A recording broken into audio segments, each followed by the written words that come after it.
Hello, everybody. I am Octavia Brooks, Intuitive Relationship Strategist for Ambitious Entrepreneurs. And today's topic is peak performance and flow states.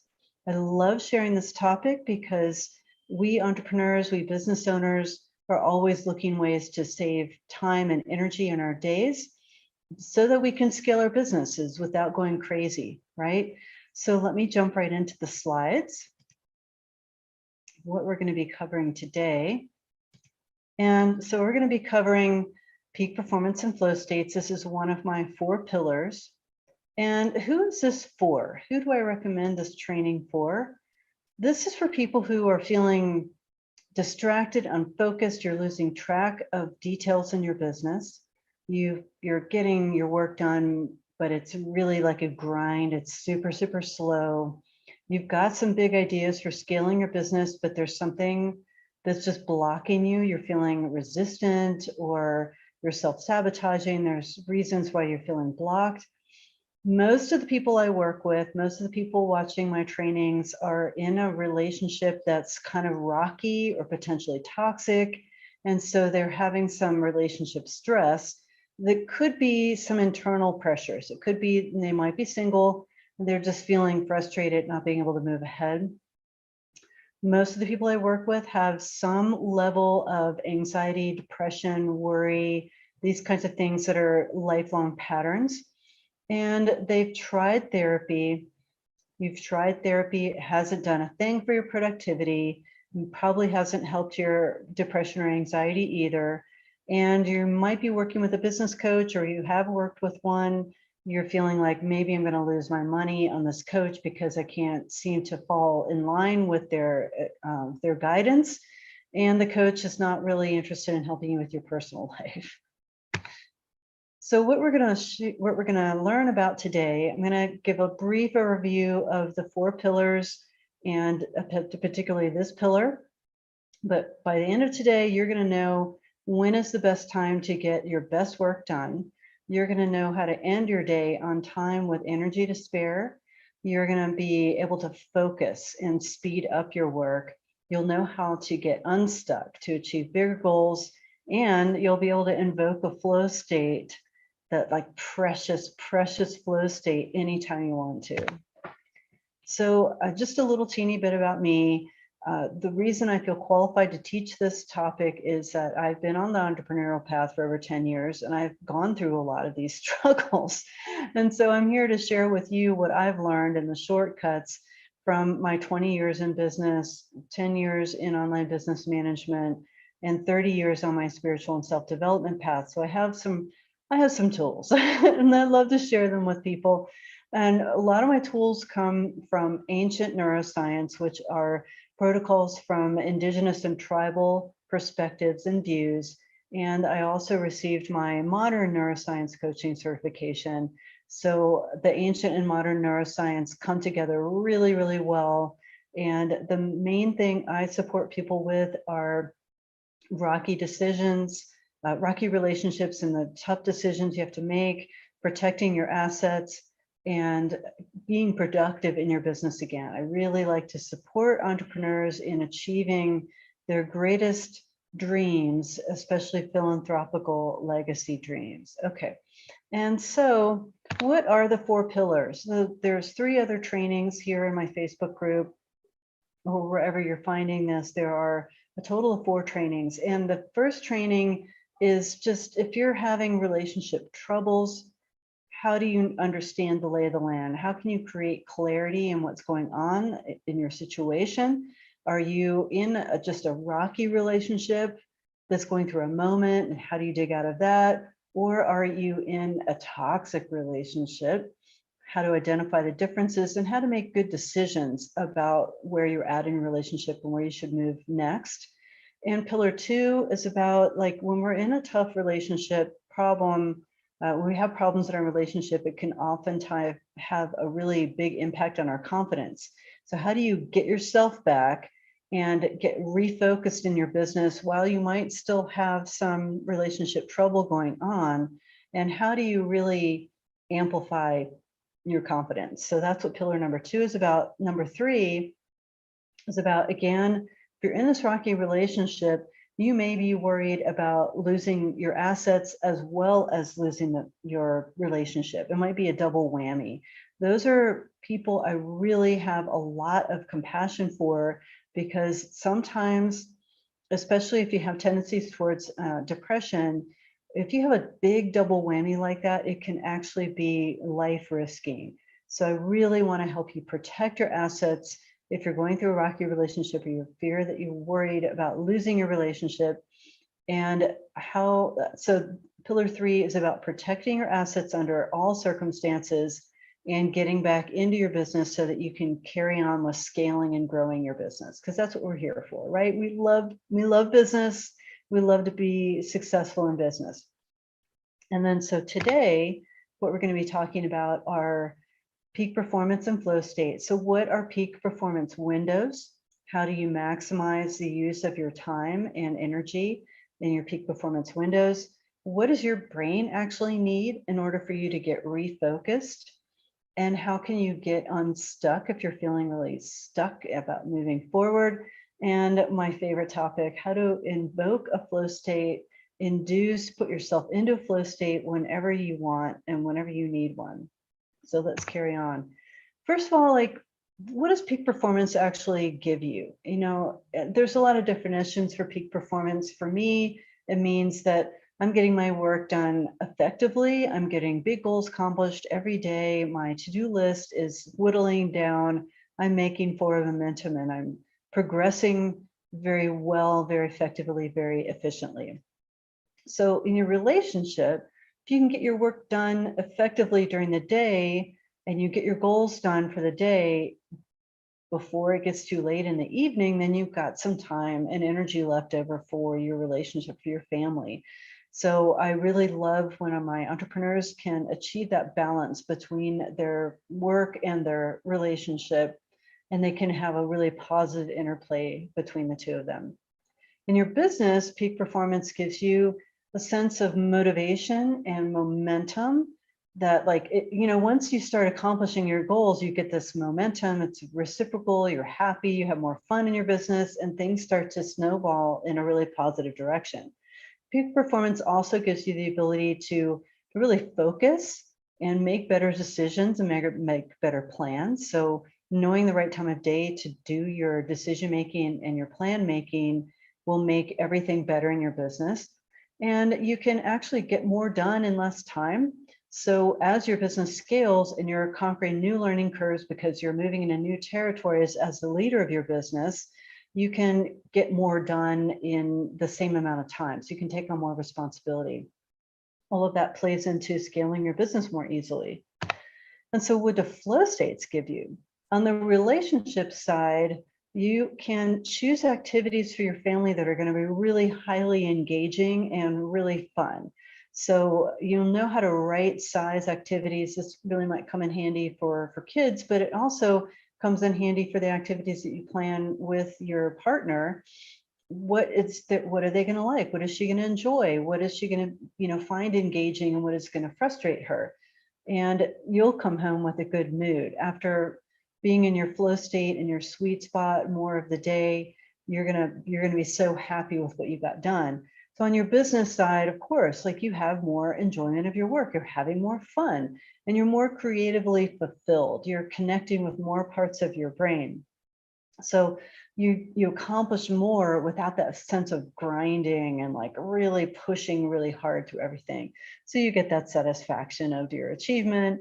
That's a reward in and of itself. And so you wrap up your day feeling on a cloud. That's what this whole presentation is about: ending your day with time and energy and being in a good mood so that you have something left over for your relationship. All right. So the first thing I want to talk about are the willpower windows. What do I mean by a willpower window? So it's been studied that people have biorhythms. People generally have two waves of mental energy, of like peak mental energy during the day. It's almost always one in the morning and one in the afternoon.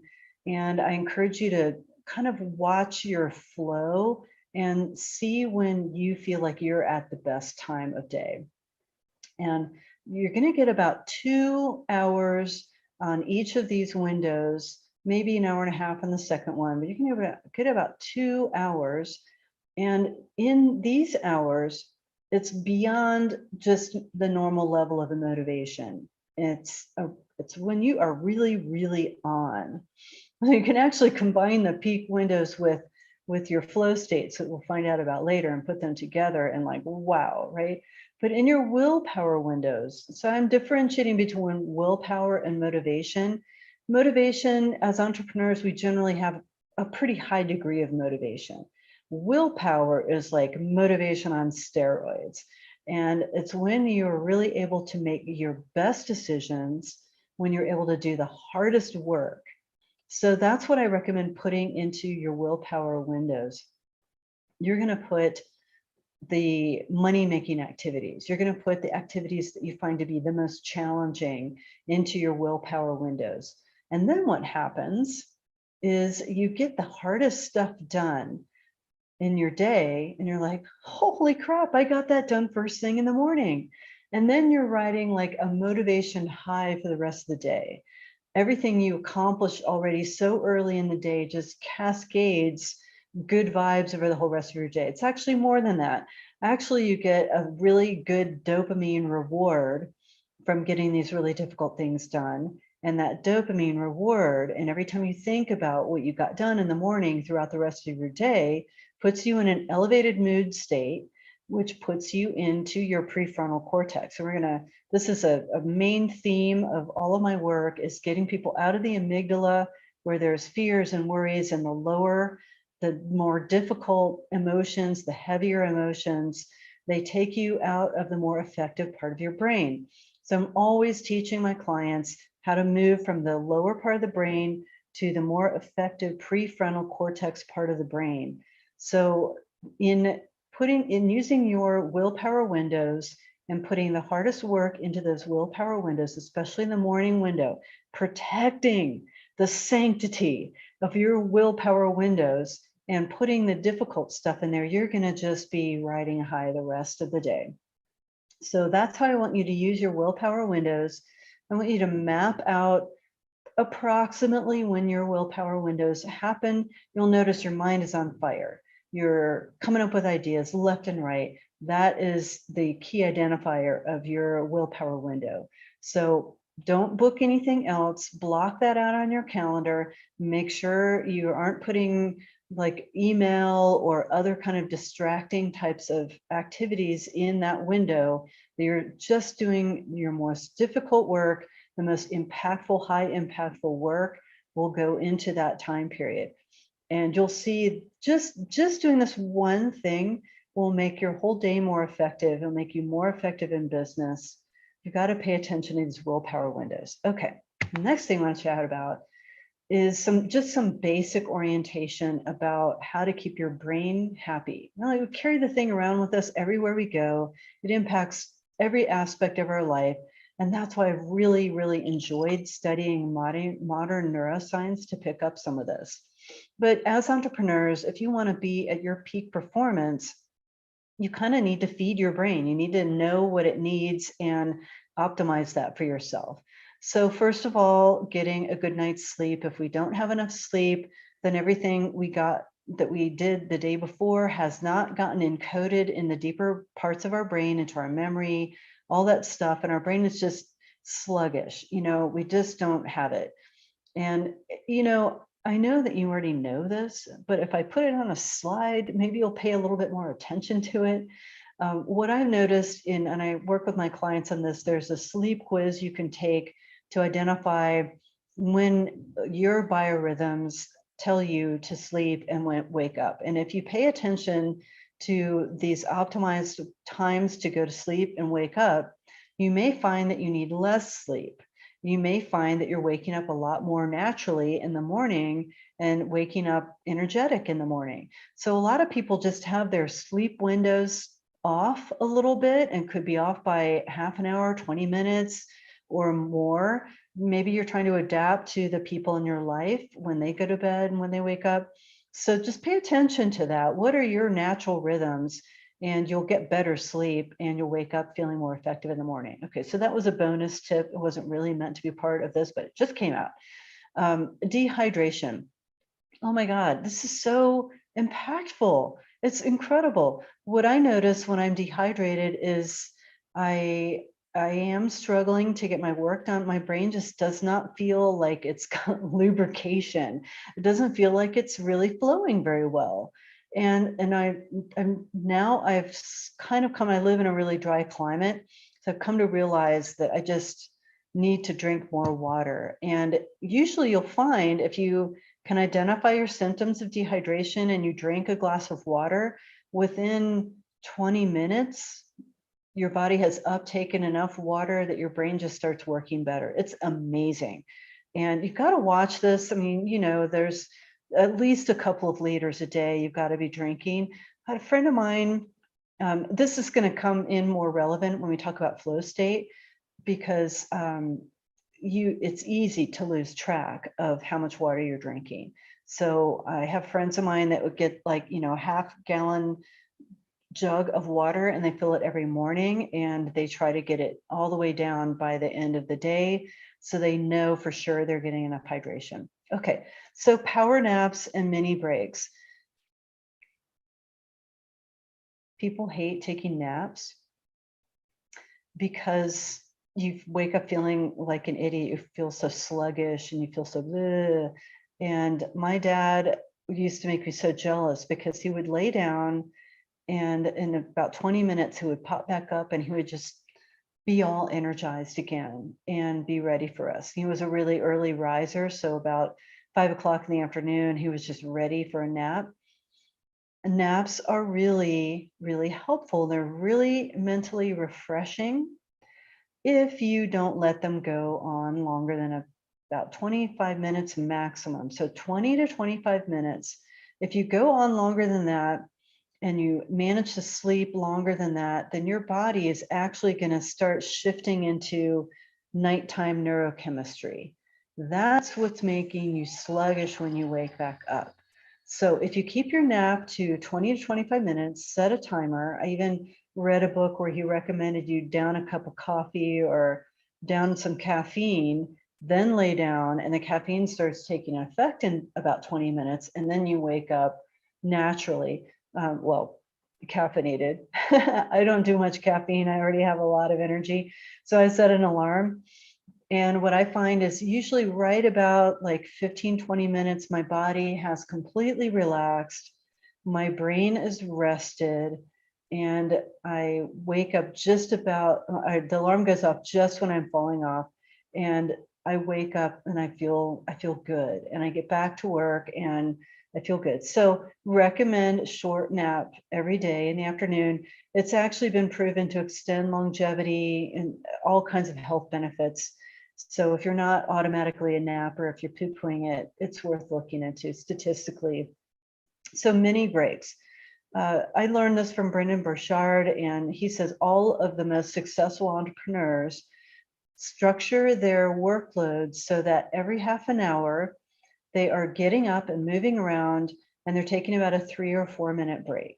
So I use a Tabata timer. Tabata is a form of exercise that's a very effective, efficient form of exercise. So you can find a Tabata timer which has alternating times. So Tabata goes at a 10 minutes break in between each exercise of 20 seconds.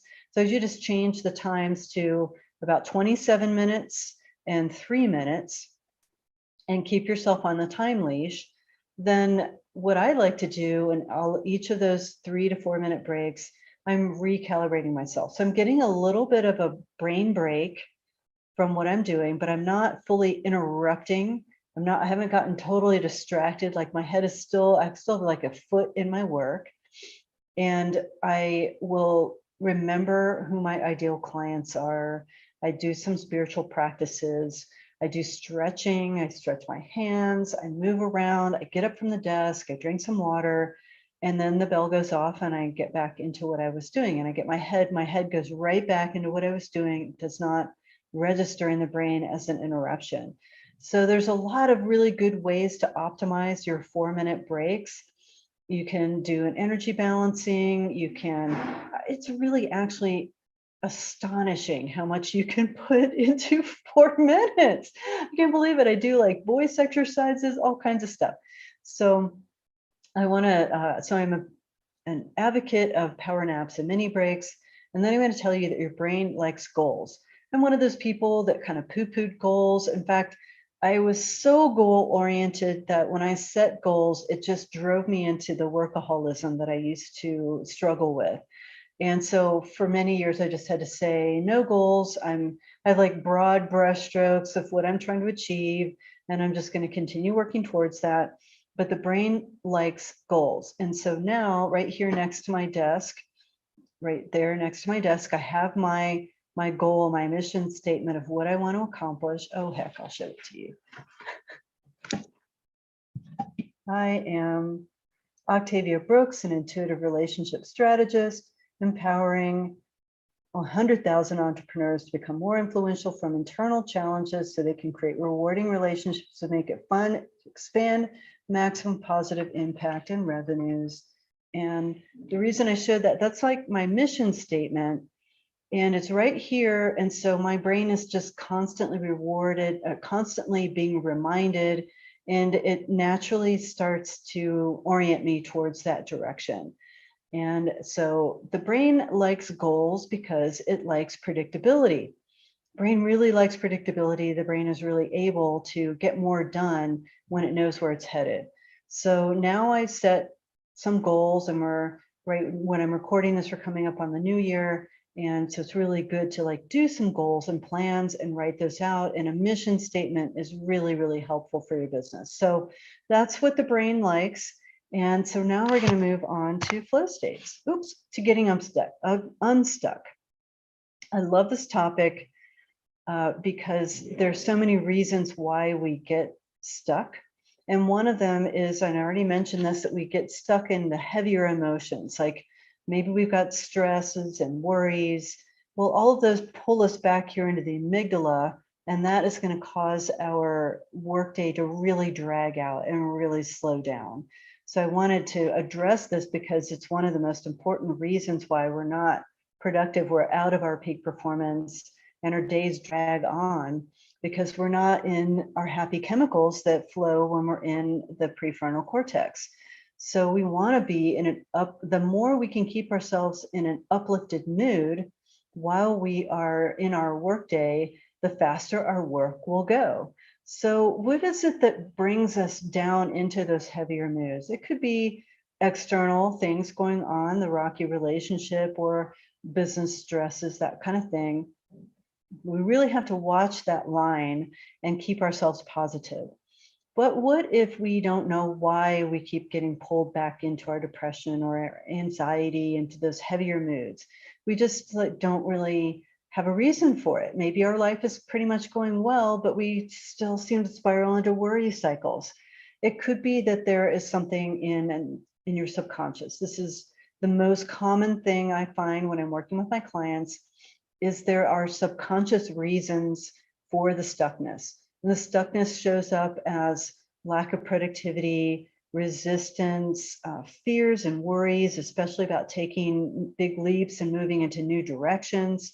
And these are the reasons. Sometimes you just don't even know why. I had a resistance to social media, and it was a lot of, it just took it was a grind every time I went into social media. My mind went crazy. Yet in internet marketing and where I'm doing my marketing, social media is king, and I really had to learn how to rectify with it. I really had to go into my subconscious and remove and release these underlying burdens that were in there. And where do these come from? They come from, to be honest, they come from a really youthful time, perhaps even when we were a baby, perhaps in early childhood. It's very rare for us to get fully stopped and stuck from an adult life event. And yet, like, we think about the impact of adult life events, and I'm telling you, they do have impact, but they don't have as much impact as these childhood situations that happen. When we're in childhood, everything around us. We don't have an ego. We assume everything that's happening around us has to do with us. We take personal responsibility for it. It's just the kind of a tragedy of the way human development works in this third dimensional reality. Because we take on a lot of extra meaning from what's happening in our environment, we make it personal, even if it isn't. Our brains are developing so rapidly in those early childhood moments, we get encoded with belief systems that aren't true. As an adult, like there's no reason for those belief systems. We have no idea why we think this way or why these results are happening for us. Same negative situations, recurring, repeating patterns. All signs point to things in our subconscious mind. And so that these experiences can create mixed emotions about the goals that we're setting. We may consciously, yes, I want that money goal. I want a certain number of clients. I want my community to be a certain size. And we set these financial and business goals, but there might be, success might be tied up with some other kind of reward, like affection or love. As children, success means that we're getting all the love and affection and attention we need as children. And if we are having, we have issues with that in childhood, when we move towards success in adulthood, we could be held back by these childhood concepts of success not being possible for us.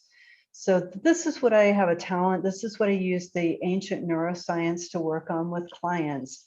And so I've kind of covered the next bullet of when the subconscious hates a business strategy. Like I said, in my case, all signs pointed back to mixed emotions about success when I was a child. And so the ancient neuroscience is like a time traveling. I go back in time. I use techniques that are similar to hypnosis, similar to neurolinguistic programming, but different, and go back and effectively rewrite your timeline, rewrite all those old belief systems, and bring you back into modern adulthood without all of those bags and burdens from childhood. And then we come back in with the modern neuroscience to make sure that those changes are permanent. So getting unstuck, you can also use meditation and energy balancing, because these bring you into the higher frame of mind. It's an elevated feelings in elevated emotional state. And so that is what really gets you in your prefrontal cortex, being able to diffuse the negative emotions, stay in the positive emotions, brings you into positive neurochemistry, which gets you closer to the flow state that I'm going to cover on the next slide, and brings you into the productive prefrontal cortex part of your brain. Brain adaptation is possible at any age, and there are very specific techniques for that. I have a self-redesign process that I cover in pillar number 2. And so if you're interested in being a leader that's stronger, more powerful, more capable than who you currently are, that is absolutely 100% possible. And the pathway to doing it and achieving it is so clear and clean because your brain can adapt. Okay, so flow states. All right, flow states are one of my all-time favorite topics. And it's there are a lot of variables involved in consciously invoking a flow state. So first of all, you got to think about what kind of tasks and activities are you going to be wanting to apply that flow state to. What is it going to work with and what is it not going to work with? So activities that we're trying to accomplish where there's a really big steep learning curve, we're not going to be able to drop into a flow state with that. If you are doing activities that in general kind of frustrate you, it's going to be you're going to have to do some mental backflips to get into a flow state around that. It's possible. But those are activities and tasks that are not going to be easy for you. So when I mentioned that if you can get into flow state, you can improve your relationship. Imagine that, let's just say, for example, you are the left brain person in your partnership and your partner is the right brain person in your partnership, they're not going to really enjoy, let's see if I got this right. The left brain is about stats and statistics and mathy types of things, and the right brain is about creativity, innovation, artistry. So you got together because opposites attract, but you're going to have to really negotiate the activities that you want to do together because you're going to have naturally different interests. So if you're trying to get into a flow state with your partner, you've got to keep in mind what their interests are, what will frustrate them, what is a really steep learning curve for them. They're not going to enjoy that. They're not going to get into a flow state. So another thing that keeps in mind with the flow state is whether you're going to be able to be completely uninterruptible. Because what happens when a flow state comes on you, when you're able to invoke a flow state, you lose track of time, you lose track of body functions, and you are in the zone and you're just producing. And it feels really, really good. It feels really good because you've got all the right neurochemistry going. Like you've got a really exciting, sexy neurochemistry going on. And I'm going to jump around on this slide. So the pitfalls and concerns are you may forget to drink your water. You may just get so excited about what you're doing, like I am right now. I'm in my flow state giving this presentation, that you forget to drink your water. You may forget to eat. And you may lose all sense of, like hours, time goes by. You're like turn off your time leash, your Tabata timer, because you're just having so much fun. Hours go by, you suddenly notice dark outside and you're like, oh my God, where did my day go? I was just having so much fun.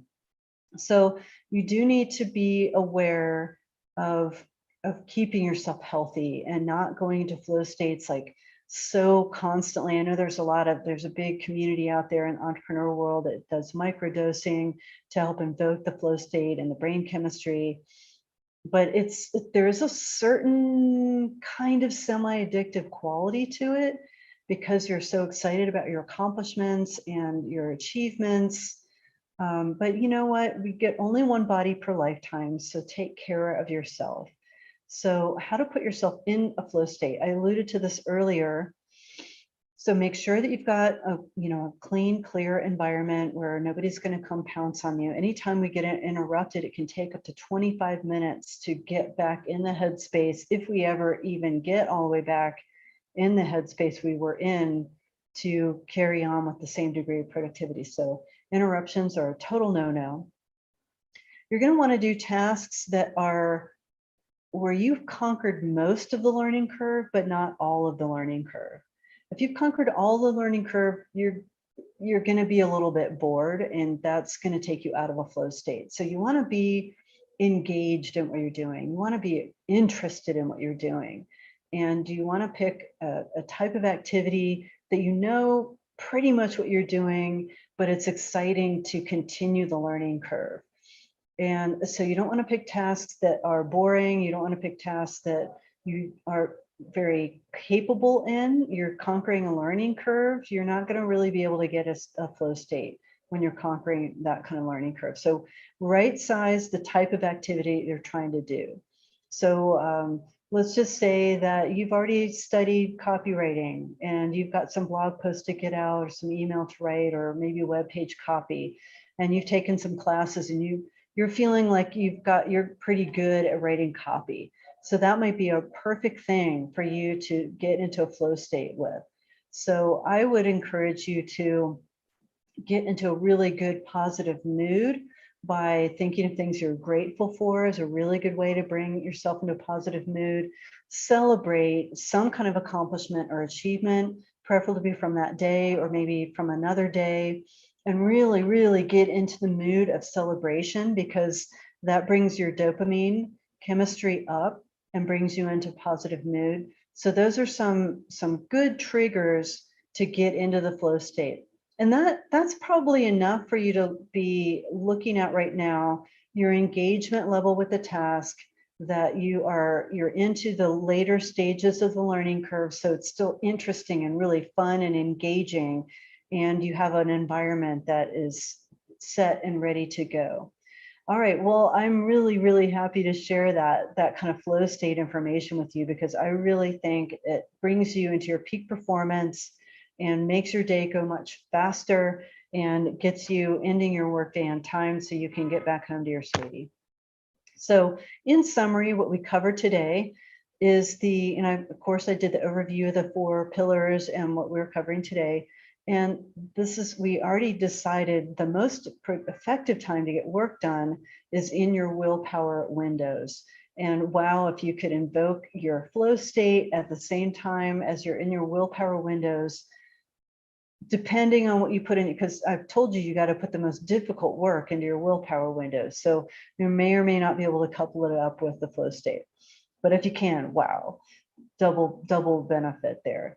So everything we talked about today has you getting your work done more rapidly, because when you get your willpower windows optimized, your motivation is going to be amped up for the whole rest of the day. Your moods are going to be amped up for the rest of the day. You're going to be more likely to stay here in your prefrontal cortex, especially if you're taking little breaks, little mini breaks, and recalibrating on what you're doing, what your mission is, what your purpose is, what your higher goals are, and you're setting goals. You're going to fly through your workday really effectively, get your work done on time, and have time and energy left over for your evening. So this is how you can speed up your work. And we talked about getting unstuck. Some of the hidden blind spot reasons why we might self-sabotage come from things that we probably don't even remember, that are just stuck in the subconscious. They're just stuck in there. And because our subconscious is so tied into our motivations, we could be motivated in the wrong direction. We might be resistant for reasons we just can't even fathom. We have no idea. So anytime you've got a stuckness that has no reason to it, give me a call. That's my area of specialty. And then we also talked about how to get into a flow state whenever you want. So I just want to say thank you so much for being here. And for next steps, I would love for you to make a quick comment underneath this video on what was really, really valuable for you about this. And if there's anything else that didn't get answered here, please definitely send me a direct message. I have tons more resources and I love to help people. So I'm going to stop my share and I'm going to say thank you very much. I'm Octavia, intuitive relationship strategist for ambitious entrepreneurs, helping people who are in that place where they feel stuck, a tug of war between their relationship and their business. So that, and what I really like to help people with is smoothing out your relationship worries and relationship stresses so that you can have a great relationship, which parlays into your success as a business person, because you can have an elevated mood, which helps you make the best decisions, get your work done on time, and get into this higher octave of your relationship and your business, really creating mutual benefit between the two of them. Thank you again for being here with me today. I encourage you to check out the other pillars if you haven't yet, and I wish you a fantastic rest of your day.